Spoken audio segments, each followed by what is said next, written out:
Hello everyone. SEBI ने कुछ historic changes किए हैं आईपीओ से रिलेटेड पॉलिसीज़ में। अब ये पॉलिसीज़ जो हैं वो किस तरह से इन्वेस्टर्स को बेनिफिट करने जा रहे हैं या फिर ये कोई हिडन रिस्क होने जा रहा है, इसको हम लोग जानने की कोशिश करेंगे इस वीडियो के माध्यम से। सेबी के हिसाब से बेसिकली आईपीओ में पार्टिसिपेट करना बहुत आसान हुआ है या नहीं, इसको हम लोग डिकोड करने की कोशिश कर रहे हैं इस पर्टिकुलर वीडियो में। तो सेबी ने क्या अनाउंसमेंट किया है आईपीओ से रिलेटेड, ये एक बिगर अनाउंसमेंट है इस हिसाब से कि वैसे कंपनी जिनका वर्थ जो है 5 ट्रिलियन रुपीज़ से ज़्यादा का है, जिनका फ्लोट साइज़ जो है 5 ट्रिलियन रुपीज़ से ज़्यादा का है, उनको अगर वो मार्केट में लिस्ट होने जा रहे हैं, यानी बेसिकली वो अगर अपना आईपीओ लेके आते हैं, तो उनके लिए कंडीशन था कि वो minimum 5% of the float size जो है वो मार्केट में लेके आएँगे, मिनिमम 5% वर्थ ऑफ शेयर्स जो हैं वो मार्केट में लेके आएँगे। अब बेसिकली सेबी ने इस रूल को जो है थोड़ा-सा रिलैक्सेशन देते हुए इस 5% कैप को 2.5% कर दिया है। यानी कि अगर एक एग्जांपल लें तो रिलायंस जियो को इस नियम से पहले तक मार्केट में लिस्ट होने के लिए या आईपीओ लेके आने के लिए 25,000 crore of worth of share जो हैं 25,000 करोड़ रुपीस के वर्थ ऑफ शेयर्स जो हैं वो मार्केट में लाने की ज़रूरत थी। लेकिन इस नियम के बाद से 12,500 crore rupees worth of share जो हैं अब मार्केट में लाने की ज़रूरत होगी। तो इस पर्टिकुलर स्टेप से क्या बेनिफिट है कि बहुत बड़े-बड़े कंपनीज़ जो जायंट्स रहे हैं, वो उनको मार्केट में लिस्ट होने में आसानी होगी, सुविधा होगी। तो कंपनी जैसे कि रिलायंस हो गया, टाटा ग्रुप हो गया, एलआईसी हो गया या दूसरे पीएसयूज़ कंपनीज़ हो गए जो बड़े जायंट के फॉर्म में आज के डेट में हैं, उनको भी अपना आईपीओ लाना उनके लिए आसान हो जाएगा। डिसइन्वेस्टमेंट के रास्ते खुल जाएँगे गवर्नमेंट के स्टेप से। इस स्टेप से गवर्नमेंट को भी बेनिफिट होने जा रहा है। अब बेसिकली एक अदर पॉइंट के हिसाब से हम लोग देखें तो जैसे पब्लिक शेयर होल्डिंग का जो है परसेंटेज कंपनीज को 10% तक मेंटेन करने का होता था, जो कि 3 साल में उनको कर लेना होता था। लेकिन इस नियम को भी थोड़ा रिलैक्सेशन देते हुए ये जो 10% पब्लिक शेयर होल्डिंग का जो कैप है, उसको 3 साल के बजाय बढ़ा के 5 साल कर दिया गया है। यानी कंपनीज को 5 साल का समय दिया गया है कि आप थोड़ा आराम से जो है अपना जो पब्लिक शेयर होल्डिंग है वो 10% तक कर लें। तो ये भी एक बड़ा रिलीफ के हिसाब से कंसीडर किया जा रहा है। तीसरा जो सेबी का जो एफर्ट है वो इस डायरेक्शन में है कि एफपीआईज़ को जो है उनके लिए जो पार्टिसिपेशन के नॉर्म्स हैं वो थोड़े रिलैक्स किए जाएँ, तो एफपीआई पार्टिसिपेशन को भी बूस्ट यहाँ पे देने की कोशिश की गई है। तो मोर लिबरलाइज्ड एफपीआई पार्टिसिपेशन हो, इसके लिए भी सेबी जो है स्टेप्स लेके आगे बढ़े हुए हैं। अब क्वेश्चन हमने ऑलरेडी देखा कि ये सेबी ने ये जो स्टेप लिया वो क्यों लिया, इसकी अगर हम लोग बात करने की कोशिश करें तो पहला तो एक इम्पॉर्टेंट एस्पेक्ट हो जाता है लिक्विडिटी, और दूसरा जो हो जाता है कि ग्लोबल इन्वेस्टर्स को अट्रैक्ट करना। तो मार्केट में अगर बेसिकली आईपीओज़ के माध्यम से जो है लोग जो हैं अपना पैसा जो है पूँजी जो है कंपनीज़ को प्रोवाइड कर पाएँगे, तो लिक्विडिटी बढ़ेगा। कंपनीज़ के लिए कैपिटल रेज़ करना रिलेटिवली आसान हो जाएगा, और दूसरा ये है कि ग्लोबल इन्वेस्टर्स को भी मौका मिलेगा कि वो जो हैं कंपनीज़ में या particular emerging economy like India में बेसिकली पार्टिसिपेशन कर पाएँ। तो ये उस डायरेक्शन में जो है एक बेहतर स्टेप कंसीडर किया जा रहा है, और ये एक बोला जाता है ना कि मेगा लिस्टिंग का एक प्लेटफॉर्म इंडिया उस केस में होते हुए नज़र आएगा। जस्ट लाइक यूएस कह लें, हांगकांग कह लें, उसकी तरह जो है इंडिया भी मेगा लिस्टिंग के हिसाब से हमें देखने को मिलेगा। और इसके अलावा जैसा हमने पहले भी डिस्कस किया है कि बहुत सारे इसमें स्टार्टअप्स को भी बेनिफिट होगा, लिस्टिंग के लिए उनके लिए राह आसान होगा।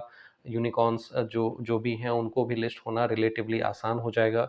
गवर्नमेंट को डिसइन्वेस्टमेंट के अपॉर्चुनिटीज़ भी जो हैं वो रिलेटिवली आसान हो जाएंगे। तो ये सारी चीज़ें हैं, वहाँ पे बेनिफिट्स दिखाई दे रहे हैं। इसके अलावा अब इसका इम्पैक्ट हम लोग अगर देखना चाहें कि रिटेल इन्वेस्टर्स जो है वो बेचारा किस तरह से जो है इस चीज़ का बेनिफिट उसको होने जा रहा है। तो सिंपल सी बात है कि अगर रूल रिलैक्स हुए हैं आईपीओ से रिलेटेड, तो जो बिग जायंट्स हैं या बहुत सारे कंपनीज़ को जो है आईपीओ के माध्यम से पैसे रेज़ करने की सुविधा होगी, और उस हिसाब से जो होगा बहुत सारे आईपीओज़ जो हैं वो मार्केट में लिस्ट होते हुए हमें दिखेंगे। तो एक बेनिफिट तो ये है कि बहुत सारे आईपीओ जो आएंगे डिफरेंट डिफरेंट सेक्टर्स के आएंगे, तो रिटेल इन्वेस्टर्स को पार्टिसिपेट करने का एक अच्छा खासा मौका मिलेगा। उनको बहुत सारी कंपनीज में डायरेक्ट इक्विटी स्टेक लेने का जो है वो अपॉर्चुनिटी मिलेगा। अब इसमें बेसिकली अगर आप देखेंगे तो दूसरा बेनिफिट आप ये समझ सकते हैं कि डाइवर्सिफिकेशन का भी उनको मौका मिलेगा, जो कि डिफरेंट डिफरेंट सेक्टर्स के जो हैं वो आईपीओज आएंगे, तो रिटेल इन्वेस्टर जो है हर एक सेक्टर में जो है अपना एक्सपोजर रख पाएंगे, और उसके हिसाब से जो है उनको डाइवर्सिफिकेशन का एक अच्छा खासा अपॉर्चुनिटी यहाँ पे देखने को मिल जाएगा। अब इसमें रिस्क क्या है? रिस्क ये है कि जैसे सप्लाई को यहाँ पे चूँकि 2.5% जो है वो कर दिया गया है, फ्लोट साइज़ का 2.5%, तो इस हिसाब से सप्लाई जो होगा स्टॉक्स का वो लिमिटेड होगा, तो उस हिसाब से प्राइस मैनिपुलेशन के भी चांसेस यहाँ पे हो सकते हैं। तो प्राइस मैनिपुलेशन के हिसाब से चीज़ों को जो है या रिटेल इन्वेस्टर्स को जो है वो थोड़ा-सा बेहतर अपने स्टडी के साथ में इन्वेस्ट करने की यहाँ पे ज़रूरत होगी। बाय द वे यहाँ पे जितने भी स्टॉक्स के नाम लिए गए हैं वो कोई भी बाइंग या सेलिंग रिकमेंडेशन नहीं है। तो यहाँ पे उसको बाइंग या सेलिंग रिकमेंडेशन के हिसाब से कृपया कंसीडर ना करें।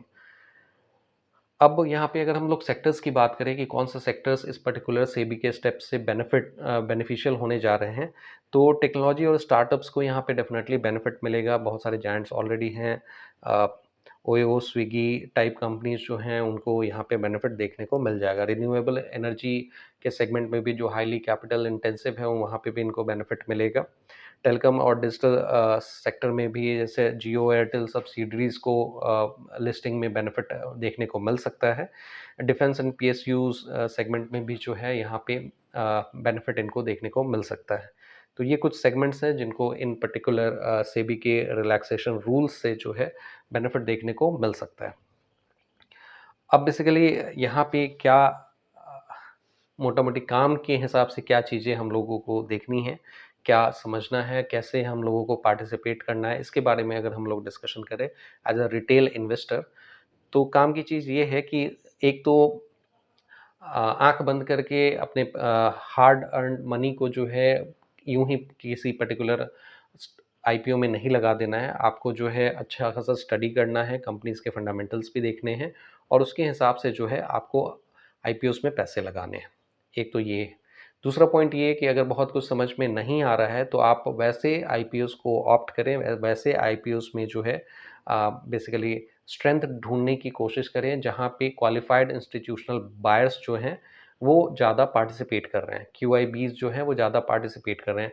क्वालिफाइड इंस्टीट्यूशनल बायर्स जो होते हैं ये बड़े फर्म्स होते हैं या म्यूचुअल फंड हो सकते हैं, या दूसरे पोर्टफोलियो मैनेजमेंट सर्विसेज वाले हो सकते हैं, जो कि एक बड़ा चंक जो है वो किसी पर्टिकुलर आईपीओ में लगाने की कोशिश में लगे रहते हैं। तो इस हिसाब से क्यूआईबीज़ अगर ज़्यादा एग्रेसिव वे में अगर किसी पर्टिकुलर आईपीओ में लगे हुए हैं तो आप समझें कि वो उस आईपीओ का वर्थ जो है वो ठीक-ठाक सा है।